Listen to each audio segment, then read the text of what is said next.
In the thriving village of Okuta, there lived a girl named Adan.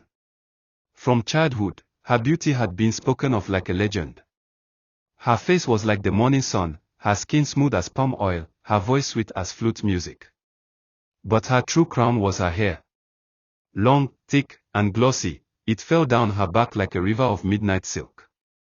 It shimmered when she moved, swaying like it carried a life of its own.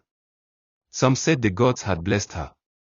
Others whispered that no mortal girl deserved hair so beautiful. Adan was not just beautiful, she was intelligent. She spoke with wisdom that surprised the elders, and she excelled in every task she touched: farming, weaving, storytelling. The young men of Okuta flocked around her, and the maidens often found themselves compared to her, which stung their pride. Her friends, Obiajili, Uju, and Amarachi, smiled in her presence but carried knives of envy in their hearts. They hated how men ignored them, hated how villagers praised Adan's hair and wit, hated how even elders consulted her on matters. And in their envy, they began to plot. One evening, when the sky burned orange with sunset, the three friends lured Adan into the bush path. "Adan," Uju said with a forced smile, "there is a festival coming. Let us prepare together. We want to surprise you." Adan, trusting them, followed without suspicion.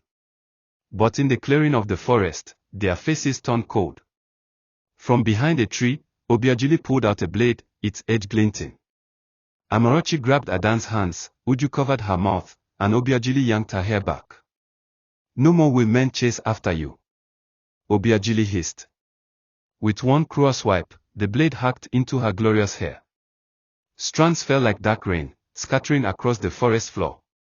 Adan struggled, tears streaming, her cries muffled against Uju's palm. They hacked until her long, thick hair was reduced to rough, uneven patches. Humiliated, shivering, and broken, Adan begged them to stop. But their envy was not satisfied. "If you leave, your beauty will still shine," Amarachi whispered darkly.